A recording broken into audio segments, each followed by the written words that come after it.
Hey guys, we're about to start the ghost tour, so I'm going to introduce my guest. That's my dad. That's my sister. This is my aunt. This is Casey, a close childhood friend.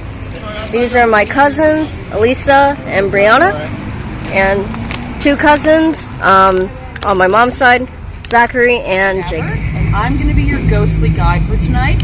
Unfortunately, my husband Ryan is usually with us, but he is out of town doing spooky rock star stuff. So tonight it's going to be just me, but we're going to have a great time. Like I kind of said before, if anybody wants to grab a drink, we can do that. We can carry them through the streets, which is very nice here.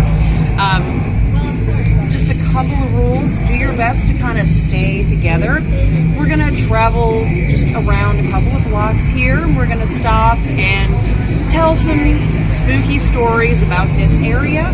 When we do stop, do your best to kind of crowd in. I have a loud voice and my voice carries, but I'm not mic'd, so I don't want anybody to miss anything, all right? Because there is a lot of ambient noise between here and some of the restaurants down there and the train station, so do your best to kind of crowd in there when I get to talking.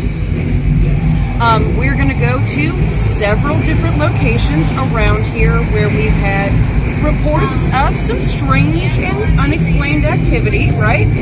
One of the places that we're going to go to is the Piedmont Hotel. We're going to get to go inside the Piedmont Hotel and learn about the history of that and some pretty cool stories there. That's kind of where we're going to culminate that, all right? So that's a really exciting part of this. Now, who here is from Gainesville, who is local, who is familiar with this area? A little bit, okay. So, welcome to Gainesville. Now, Gainesville has, probably like most other locations, its share of tragedy in its past, right? In 1851, much of this city was destroyed by fire. Then, in 1903, a tornado touched down right down the road here, killing about 100 people and injuring hundreds more.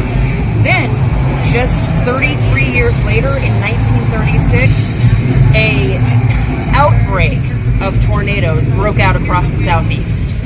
Fun fact about that storm, one tornado from that storm ripped through Tupelo, Mississippi, and narrowly missed the home of then 1-year-old Elvis Presley. So, the world may have been very different if that storm had been a little bit one way or another. That storm system moved its way across the southeast and into the heart of Gainesville, Georgia, where it killed over 200 people and remains the 5th deadliest tornado in U.S. history to this day.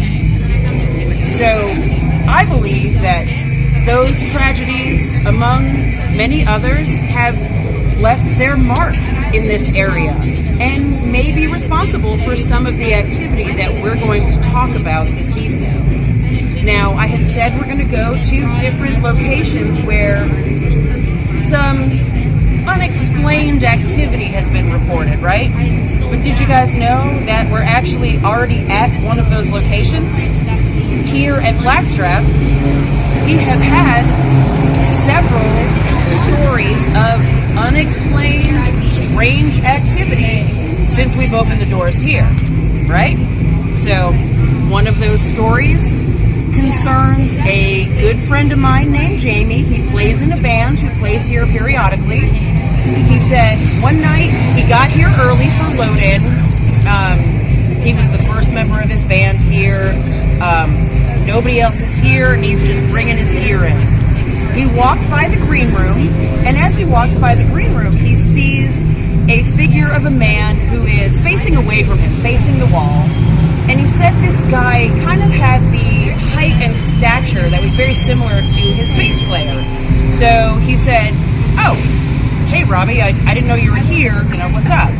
He said the gentleman didn't say anything, didn't turn around, didn't acknowledge him, so he just kind of shrugged and went back to loading in gear.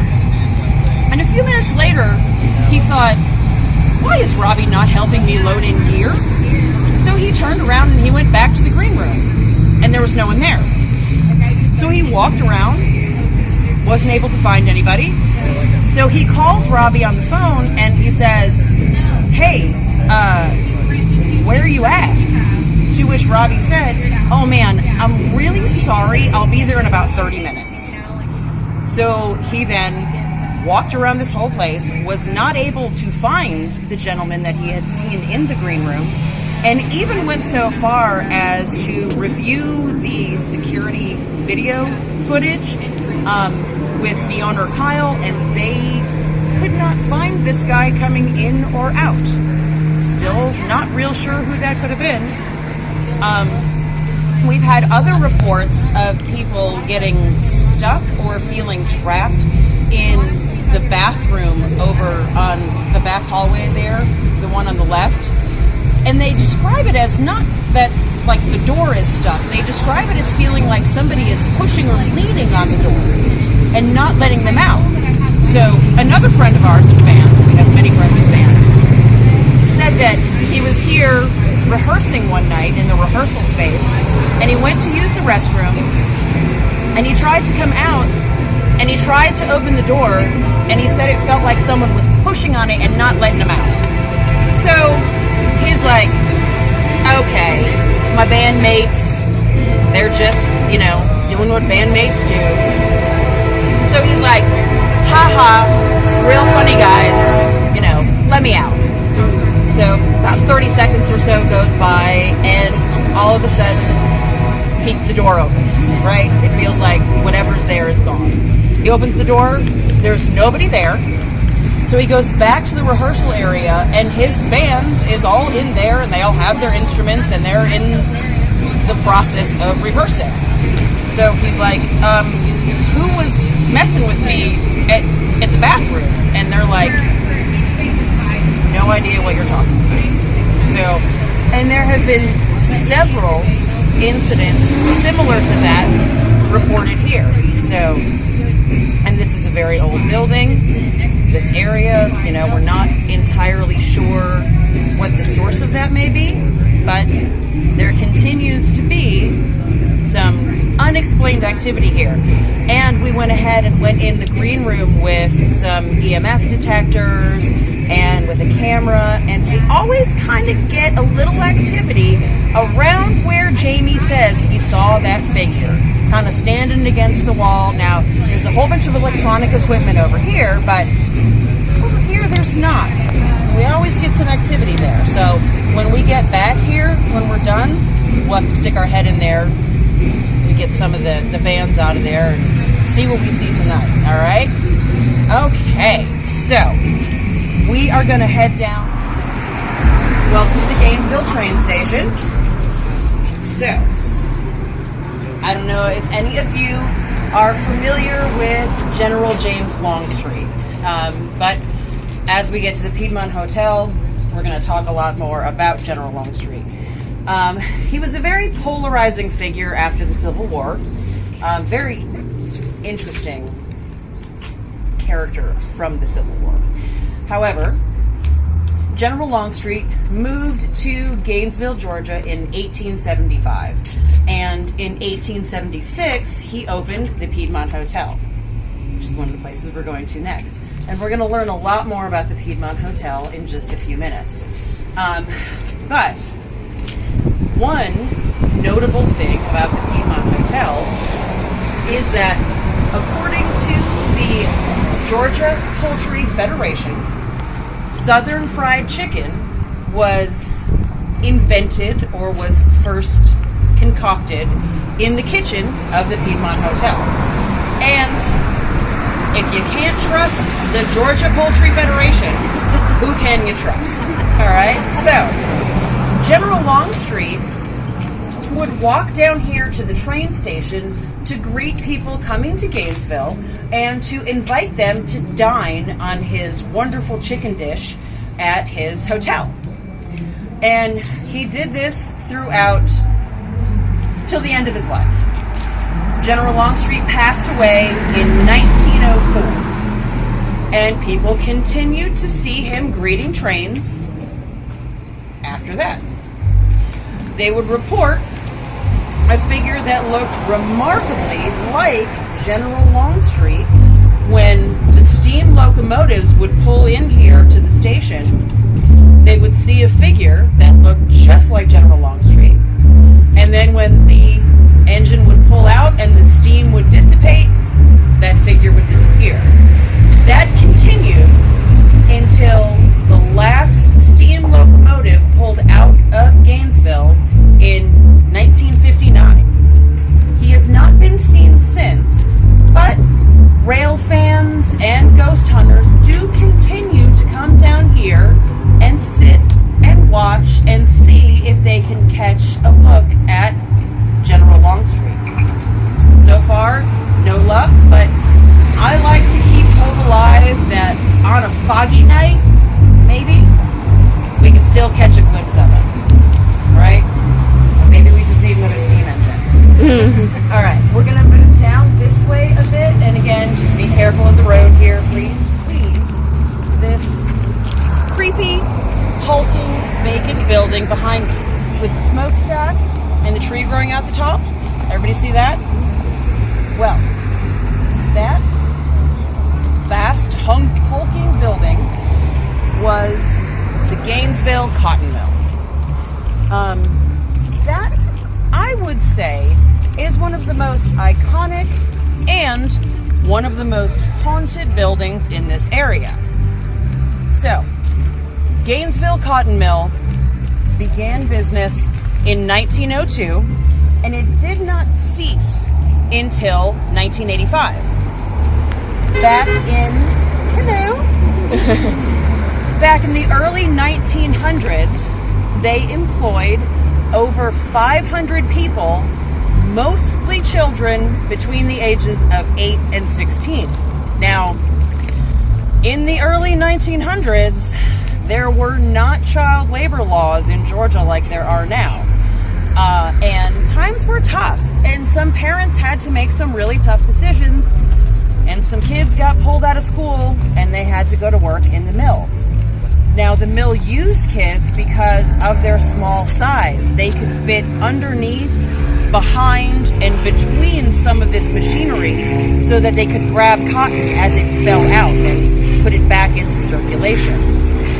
Now, by getting up between and under machinery, we had kids that had hands ripped off, arms, limbs ripped off from their bodies. Kids were crushed between and in machinery. There were even children who were decapitated.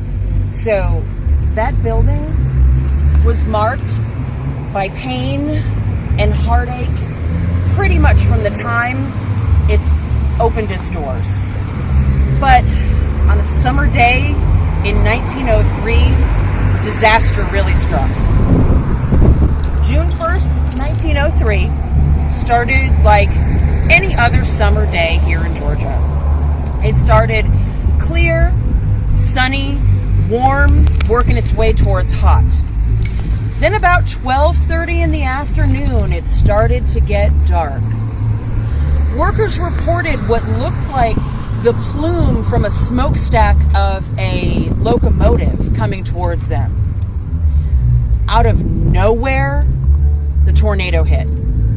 And within 2 minutes, it ripped the top 2 stories off of that building. It sucked workers up in the air and hurled them into the courtyard below.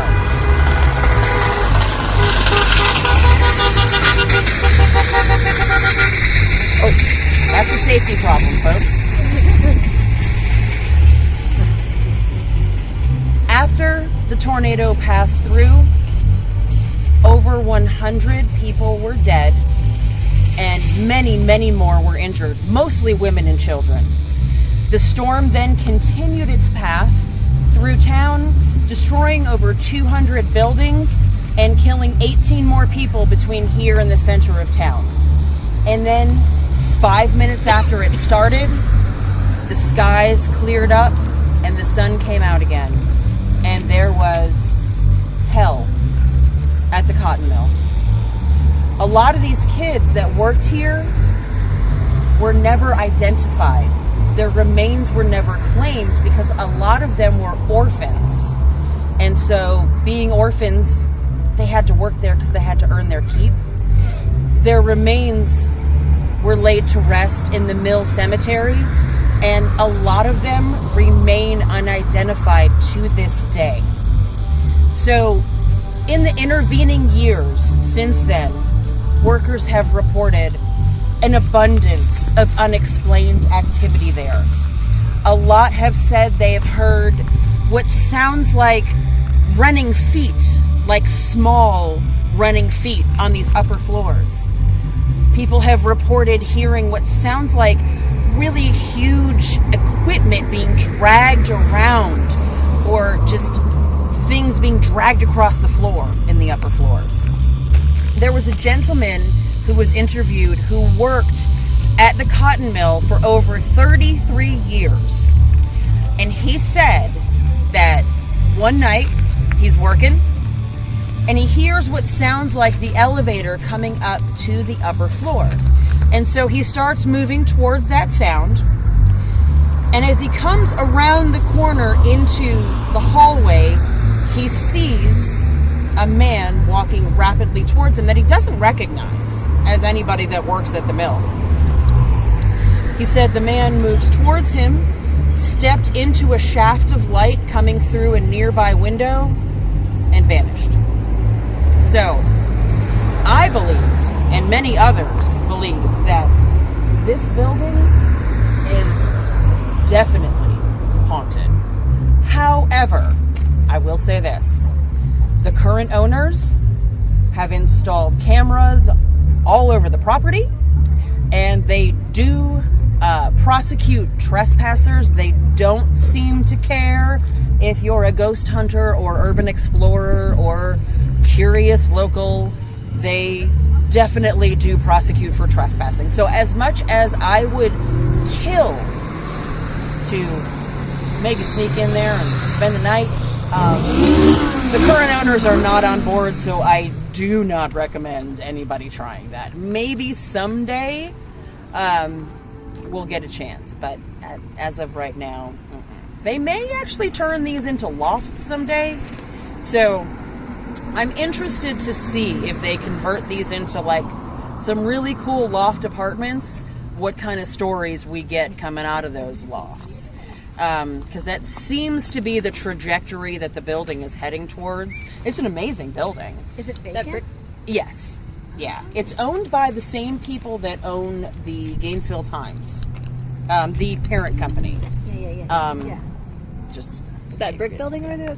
yes. Oh, the okay, smokestack. Right? The giant one. Next to this this smokestack. street here, Yeah. you can catch the backside of it. It's very cool, very interesting building. But yeah, they're not real down with letting people in there to explore. Although I am working on it, and hopefully one of these days I'll get somebody to. I'm working on making contacts with people who know people who can hopefully get us in there. But yeah, don't trespass there because they will call the police. So, all right, next we got to cross the street again. We're gonna head up here and we're gonna go to the Piedmont Hotel, and we are going to meet a gentleman named Richard. Richard is a local historian and the head of the Longstreet Society. He's amazing, and he's going to tell us some really interesting stories about the Piedmont Hotel. All right, so again, let's all use care. Cool. Nice. And now we see we I did promise, didn't I? We had a group of people came in. I was standing on the porch. I saw them coming up the walkway, and they were from Texas. And I would swear that there were 3 kids with them. I swear they were. But anyway, the father was real interested in General Longstreet, and the mother was patient. The kids were loud, but they weren't damaging stuff. So the mother was concerned about it. I told her, just leave them alone. They're okay. They're not hurting anything. And they kind of raced around here. We got out here to the Longstreet family wall, and I was telling them about the 3 Longstreet children that died of scarlet fever during the war in 1 week. And one of those kids said, I know all about that. And the other 2 kids sort of looked at him, and But anyway, you know, the visit went on, and they seemed to get their fill, and they were leaving. As they started down the walkway, 2 kids. I said, "Y'all left one of your kids?" And the little girl turned around and said, "Oh, he's not with us. He lives here." And there was not another kid in here. So I never knew if it was their idea of a joke or what, but there was an extra kid. I think people ask me all the time if I really believe there's any ghosts here. I don't know if I do or not. I'm not really convinced either way. But when I come in the morning, unlock this place and open it up, the first thing I say when I come in here is, "Good morning, y'all." Be sure we got it covered. And anyway, can you hardly read my notes? People. We got the ghost lantern. We need a Spooky looking. You know, there's just a feel sometimes that there's something here that you can't see. And sometimes I come in here and that "good morning, y'all" is serious. Sometimes I just feel like I'm talking to the walls. But there's a feeling in here sometimes. This building was built in 1876, or it's finished in 1876, and opened as a hotel in the fall of 1876. So it's been around. There's been a lot of people that have visited here. There have been a few people, I'm sure, that died. I only know of one that died here, but I'm sure there were several more, because it was a hotel for a long time, and there were lots of people that slept here overnight.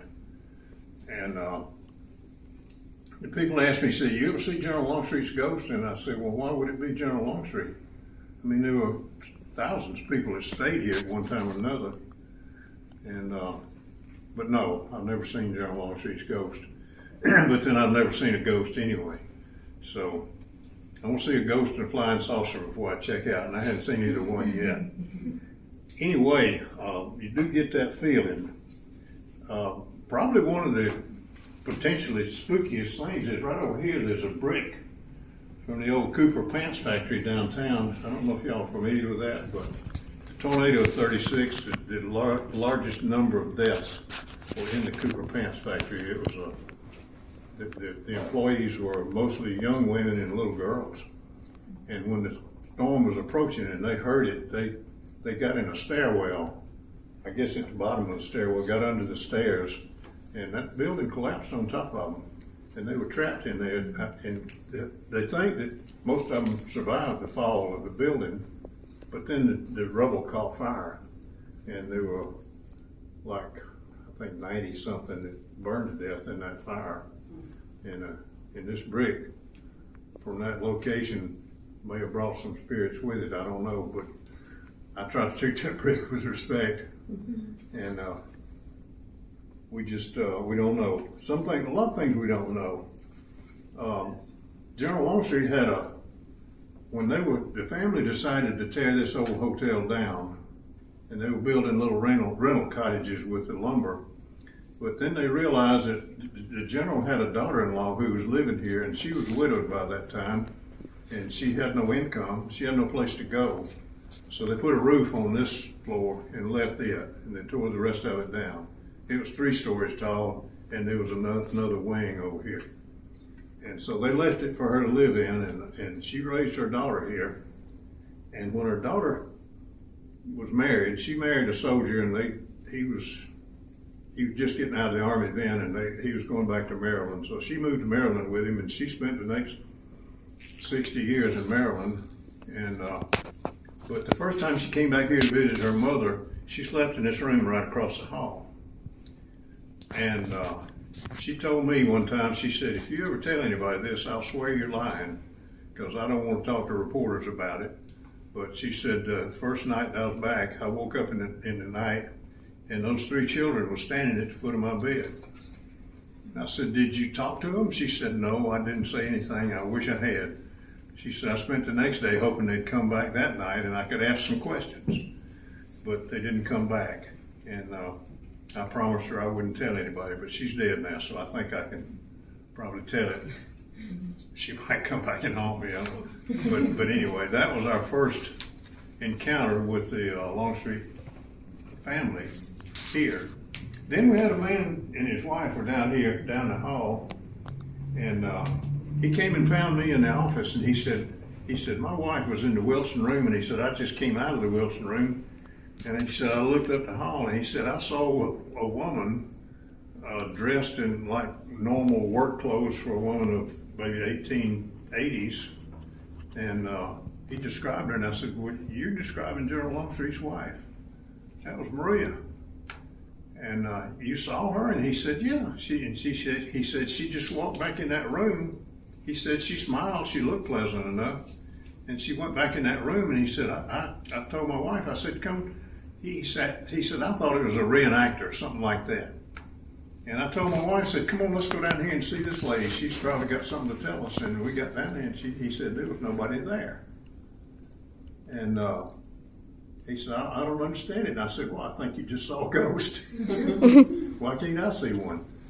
But anyway, that and the 3 children was the only time anybody's told me they saw anybody in the Longstreet family here.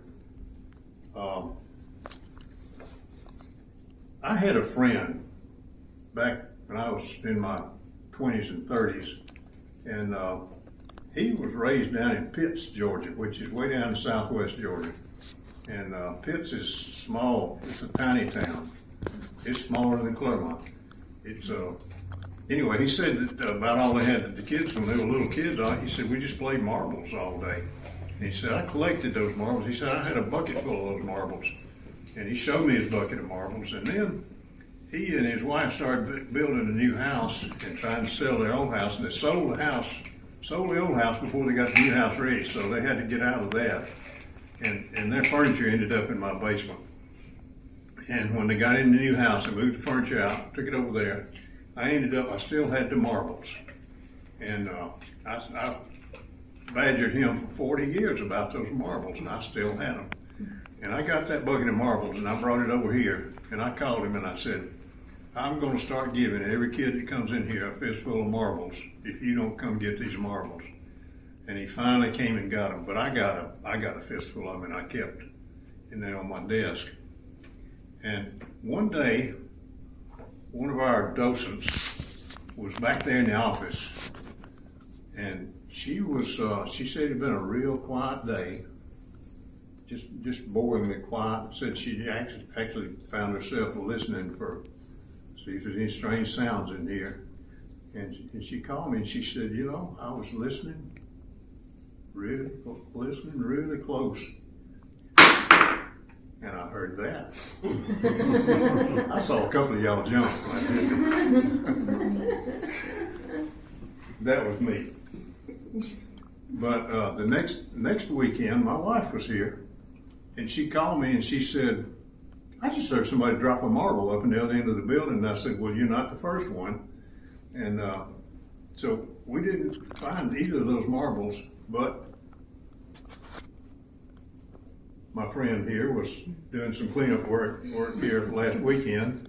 And where'd you find that? She found one of the marbles. It's way in the corner. Oh. Well, I'd always thought it was out there in the hall. Okay. Maybe they pushed him around a little bit. Megan's, no, she's in on the spooky story. Anyway, the marbles were just, I don't know what that means. That young man, my friend's son, died in the Philippines under mysterious circumstances, but I don't really, never heard of haunted marbles before, but maybe. Anyway, that was not one of them, by the way. I bought some big marbles because they would go with the story better than those little ones that he had. So this is a store-bought marble. Anyway, had a family come in, and they had, I don't know, 2 or 3 children, 4 maybe, and they stuck together. You know, most families come in with kids, they scatter, but these folks stuck together. And they were going in the Wilson room down there, and one of the little boys started backing away from the door. And the mother said, just go on in there, you can go in this room. He said, there's too many people in there already. And she said, well, there was only two of our kids in there, that's all that was there. And he was worried about there too many people there. And she said, I tried to get him to go on and go in there and look around, and he just kept saying there's too many people in there. And so he went on down the hall, and later they went down there too. And then when they were leaving, and they walked by the Wilson room, he was scrubbing against the wall, and he was looking in that room and staying just as far from that door as he could stay. Now, I've always heard that kids and animals can see the paranormal. And that makes me think maybe they can, because that kid saw something that the rest of us didn't see, and he wasn't about to go in there. He was terrified of whatever he was seeing. I had a lady, it was one of our longtime members who later had a brain cancer, but maybe that cancer was already started, but she visited here with her husband from North Carolina, and she joined the Longstreet Society that day. We had what we call our bivouac, which is basically a picnic for our members and neighbors. And she seemed to have a good time. But she called me about Tuesday of the next week, and she said, General Longstreet came home with me. And I said, really? She said, yeah, and he's around all day, every day. She said, it's been 3 days now, and she said, I'm getting a little uneasy about it. And I said, well, have you told him to go home? She said, no. She said, I haven't talked to him. I said, well, just be real stern and tell him to go home, and he probably will. So she called me the next day, and she said, I think he went home. She said, I don't sense his presence anymore, and it's quite a relief. I said, yeah, he checked in here, he's back. And I don't believe any of that, except that a few weeks later, we had a ladies club here, a book club here, and one of the ladies in the book club called me the day after that. Same thing. She said, I think General Longstreet went home with me. And I said, really? I've heard that before. And I told that other lady just to scold him and tell him to go back. And he did that time, so maybe he will. You just tell him to go home. She said, I've got to do something. She said, it just makes me real uneasy. She said, I don't like to even take a shower because I think he's watching. I said, well, I never heard of him being a pervert, but I think just tell him to go home and he'll go. And a couple hours later, she walked in and I said, what's up? She said, I told him to get in my car and I was going to bring him back. She said, I opened the door and told him to get out. And I said, well, she said, I think he did. I said, okay. So maybe we're dealing with crazy women here, or maybe he likes to go home with these women.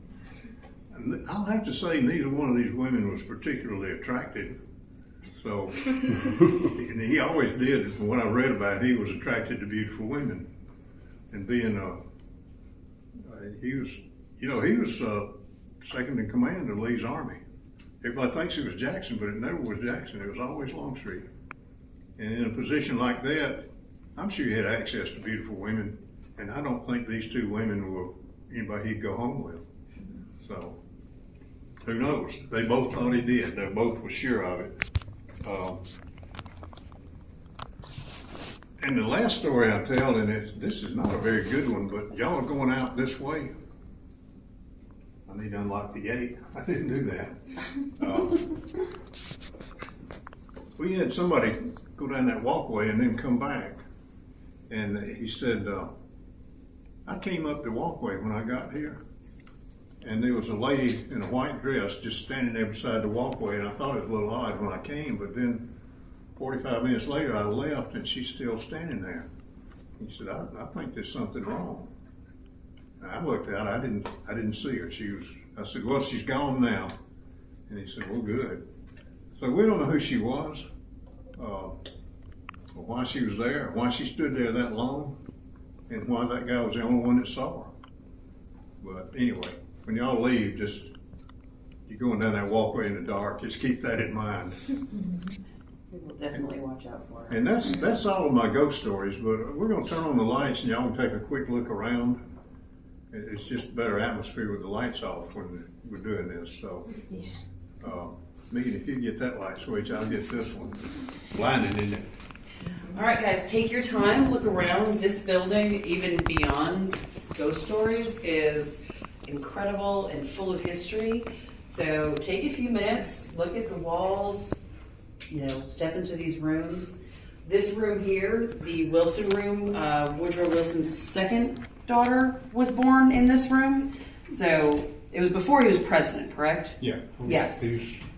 So at that point, future President Woodrow Wilson's child was born right here, among many other historic things happening in this building. So take your time and look around, and then when we're done, we're going to head They're out away that from the door phone. at the end of this hallway. President Grover Cleveland was also, he spent a night here.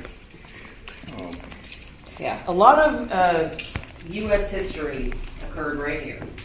This big print, it's on loan from the National Park Service, so we're gonna have to return it. But They said we're the brick. Are working on having our own copy made of that. So, we won't have to return it. Yeah, let's leave it. Ooh, chips.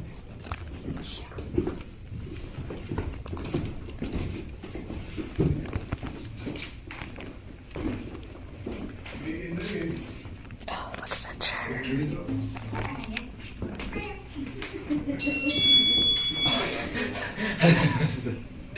This thing. Excuse me. I don't know. I don't protect it.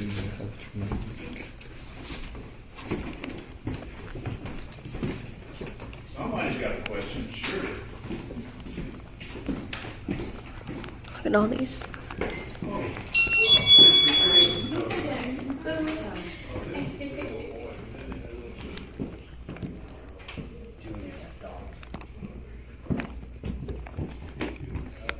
There's too many people in here for real. Yeah, that's the room where he gets it. There's too many people in there already. Oh, the doll. Oh,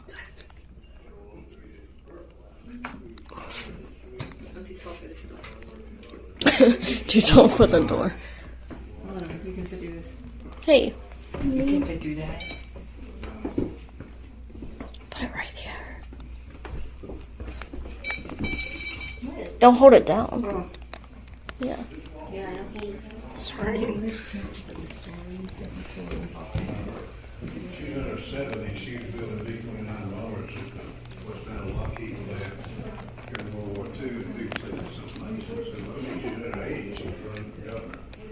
So, never slowed down. Oh, yeah.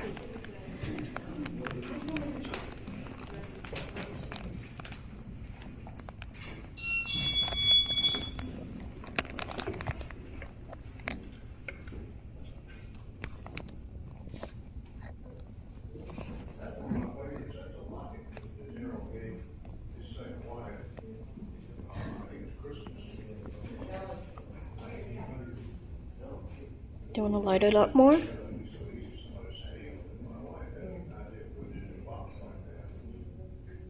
Can you light it up? All the way to yellow?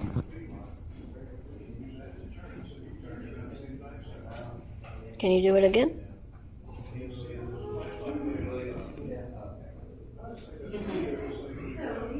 Thank you.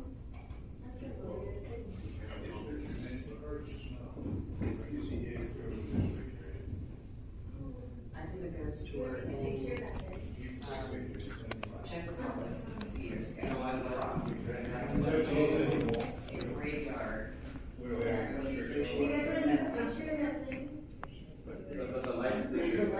we had this Hi. inspector with us. He was going crazy.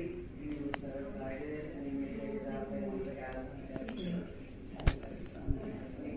Hi. Is it the chair? No? Is it here? We did actually get some picture stuff.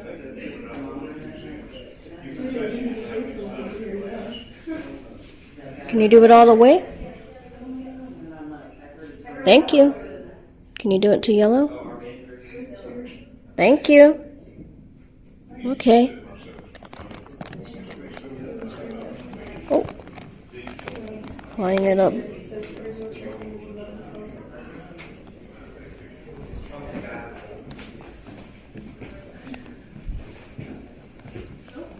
Hi. Hello. Hi, vlog. Look at this. Look at this. So you do it right here. I don't know what's happening. See, it stopped doing it here. Well, it's lighting up a little. Wait, keep your phone away from it. It was my phone. No, it was before. Go back. Look. It's been in our family since that time. She's like that one. And even to their family, my sister was there. Is it the chair? Oh, it is the chair. Send me part of that video. That's cute. What's cute? Me and you. Oh, boy. Well, I'm gonna upload it anyway. Okay, well, send it to me still. Finding things. What do you think, Eleanor? It's nice. Cool,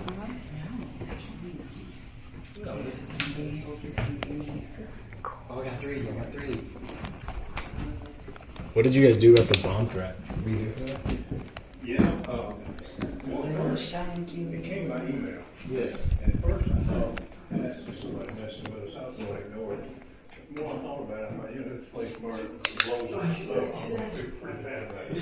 Look at all these artifacts. They said, I just sent one police officer with a bomb squad or anything. He said, can I see your bomb threat? I showed it to him. He said, yeah, this is a day for the several hundred that visitors have gotten here today. He said, we searched the first 5 or 6 buildings, and he said, there's no bomb. Yeah. They're just hoping somebody in the crowd will send them money. Yeah. So, Yeah, but I really asked you it's about to for get this. her. Let me know that. So it's not really. They asked her for cryptocurrency, you know, it's like, you just ask her for a Bitcoin. And the Valentine's one, I mean, like, sold out like that. And there was so much interest. So I'm like, we need to do this again because there were more people wanting to do it than we could put her to.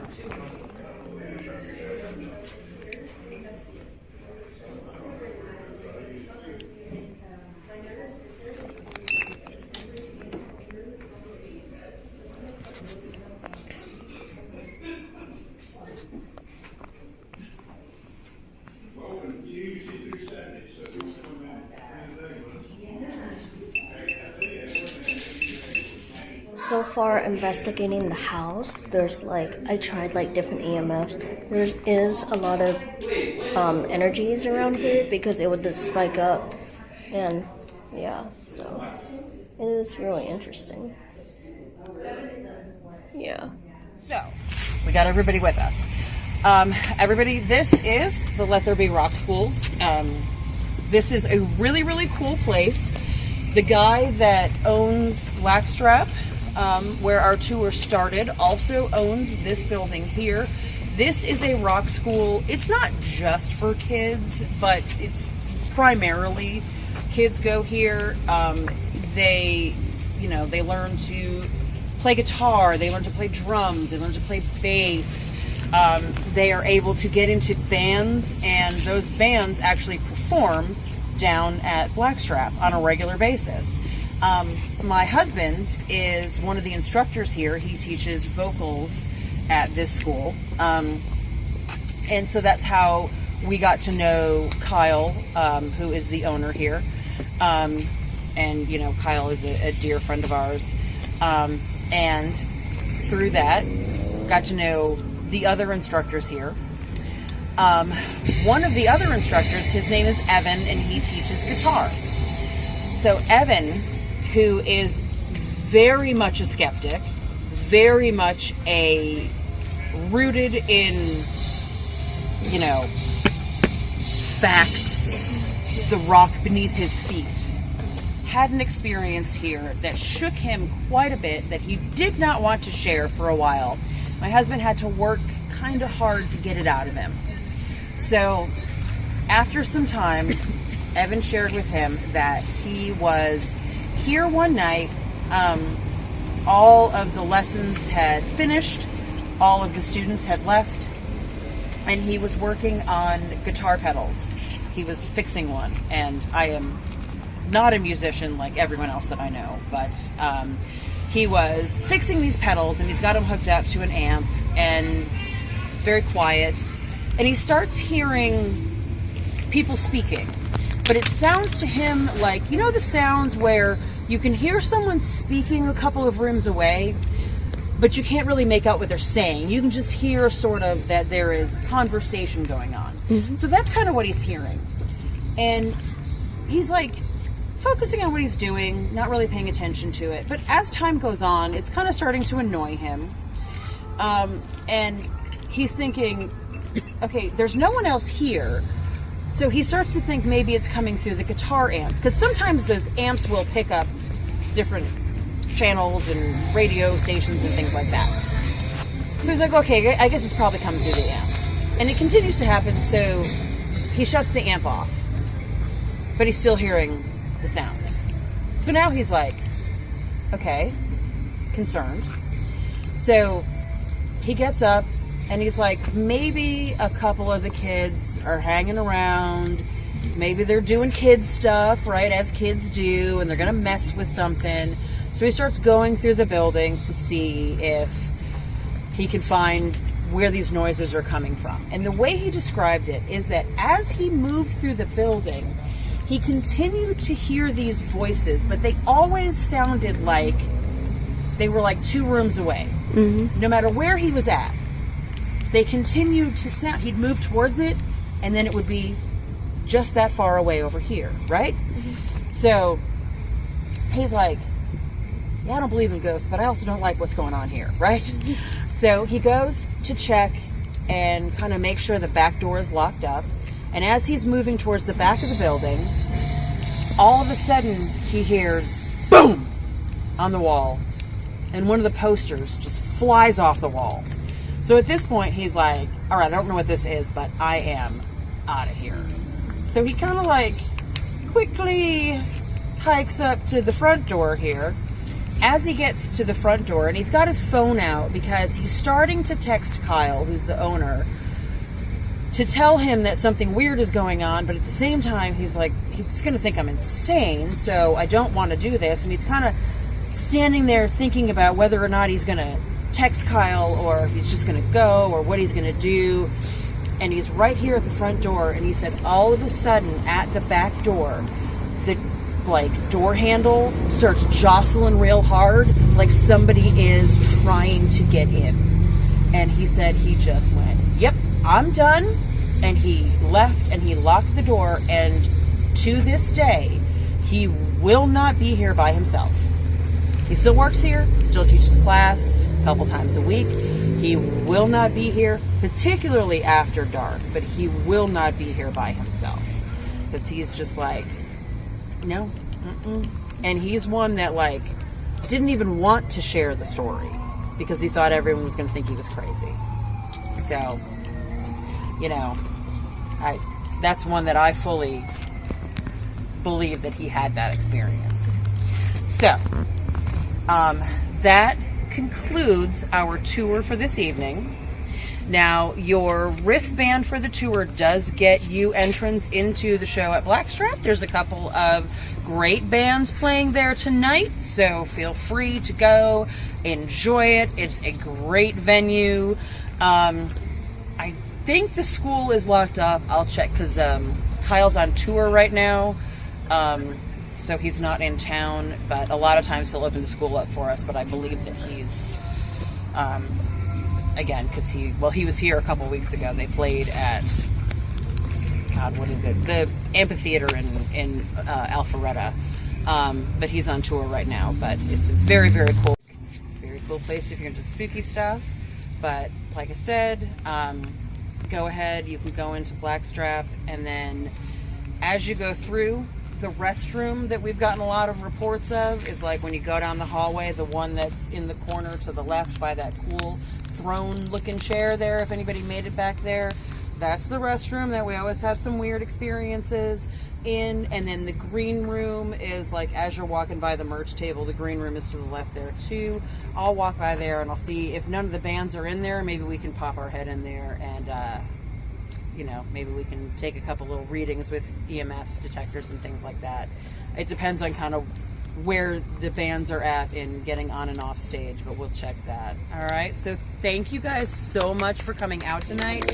Really hope you enjoyed yourself. You get any questions, anything? Awesome. Well, let's walk out back.